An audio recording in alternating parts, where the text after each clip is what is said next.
Assalamualaikum warahmatullahi wabarakatuh. Hamdan wa syukranillah, usalli wa usalli ala sayyidina Muhammad ibn Abdillah wa ala alihi wa sahbihi wa mawala, amma ba'd. Hadirin para pemirsa, shaimin wa shaimat, hamba-hamba Allah yang insya Allah dicintai oleh Allah Subhanahu wa ta'ala dan dicintai oleh baginda Rasulullah Sallallahu Alaihi Wasallam. Bersyukur kita kepada Allah Subhanahu wa ta'ala atas nikmat yang Allah telah berikan kepada kita semua, nikmat iman, nikmat Islam, sehat walafiat, sehingga pada kesempatan hari ini kita masih dapat melaksanakan ibadah saum, ibadah Ramadan. Mudah-mudahan ibadah kita, saum kita, mudah-mudahan diterima oleh Allah Subhanahu wa ta'ala. Salam dan salam mari sama-sama kita sampaikan kepada baginda Nabi besar Muhammad Sallallahu Alaihi Wasallam beserta keluarga, para sahabat dan kita sebagai umatnya. Hamba-hamba Allah yang budiman, yang dicintai oleh Allah dan dicintai oleh Rasulullah Sallallahu Alaihi Wasallam. Sambil menunggu datangnya waktu maghrib, insya Allah saya akan memberikan tausiah, memberikan wejangan kepada buat pribadi dan kepada hadirin yang berbahagia. Saya akan menyampaikan satu buah hadis Nabi kita Muhammad Sallallahu Alaihi Wasallam yang diriwayatkan oleh Abu Hurairah radhiyallahu an. Qala Rasulullah Sallallahu Alaihi Wasallam, rogiba an purajulin, hina hidung seseorang, hina hidung seseorang. Yang dimaksud hina hidung seorang ini yang diucapkannya mah hidung, tapi yang dimaksud di sini bukan hidung saja, tapi seluruh tubuhnya hina. Pandangan siapa? Pandangan Allah Subhanahu wa ta'ala.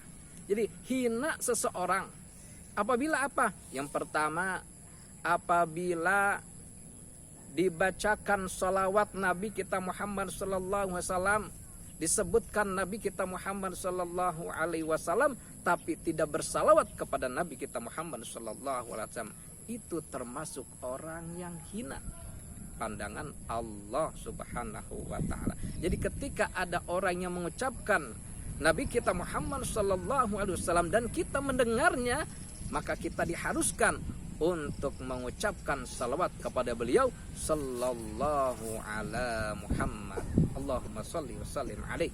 Itu yang pertama.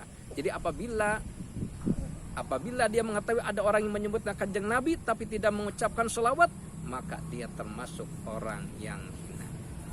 Yang kedua, termasuk orang yang hina menurut Allah Subhanahu wa taala apabila seorang hamba mempunyai satu orang tua, au ahaduhuma, atau mempunyai kedua orang tua, tapi tidak mengamalkan yang menyebabkan amal itu bisa babihi bil jannah, masuk ke surga, seperti berbakti kepada orang tua. Jadi dia mah tidak berbakti kepada orang tua, punya orang tua mau satu ataupun dua orang tua, tapi tidak berbakti kepada kedua orang tuanya, tidak melaksanakan ibadah yang diperintahkan oleh Allah, tidak mengerjakan amalan yang diperintahkan oleh Allah yang menyebabkan amalan itu masuk surga, salah satunya yaitu berbakti kepada kedua orang tua, maka orang tersebut termasuk orang yang hina. Jadi yang kedua menurut hadis ini, ada orang yang hina adalah orang yang melantarkan orang tuanya atau kedua orang tuanya. Oleh karena itu kepada hamba-hamba Allah yang soleh dan soleha, ketika kita masih ada orang tua kita, apakah ada satu bapak atau ibu kita atau masih ada keduanya, mari kita berbakti kepada kedua orang tua agar hidup kita barokah, dimuliakan oleh Allah dan dicintai oleh Rasulullah Sallallahu Alaihi Wasallam. Yang ketiga, yang termasuk orang yang hina menurut pandangan Allah Subhanahu wa taala ada apabila masuk bulan Ramadan, apabila datang bulan Ramadan, memasuki bulan Ramadan, tapi dia tidak meminta ampun kepada Allah Subhanahu wa taala, padahal Ramadan syahrul maghfirah, bulan Ramadan adalah bulan ampunan, tapi tidak dia beristighfar, di bulan Ramadan disia-siakan.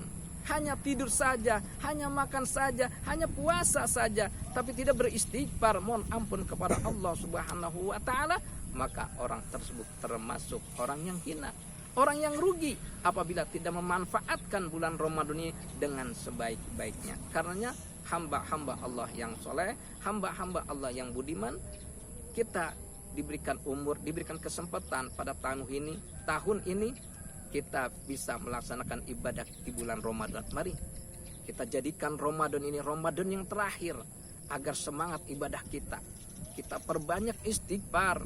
Gampang, mudah. Astagfirullahaladzim 100 kali, 200 kali, ribuan kali kita ucapkan setiap hari. Insya Allah kita bukan termasuk orang yang rugi. Tapi apabila kita tidak memanfaatkan bulan Ramadan ini untuk ibadah, maka kita termasuk orang yang rugi. Kita tidak tahu umur kita, apakah Ramadan tahun datang kita masih ada ataupun tidak. Karenanya kesempatan baik tahun ini kita masih diberikan umur, mari kita beribadah kepada Allah Subhanahu wa taala. Salah satunya kita perbanyak istighfar, mohon ampun kepada Allah Subhanahu wa taala. Mudah-mudahan Ramadan tahun ini ibadah kita diterima oleh Allah Subhanahu wa taala. Amin ya Allah ya rabbal alamin. Demikian, subhanakallahumma wa bihamdika asyhadu an la ilaha illa anta astaghfiruka wa atubu ilaik. Assalamualaikum warahmatullahi wabarakatuh.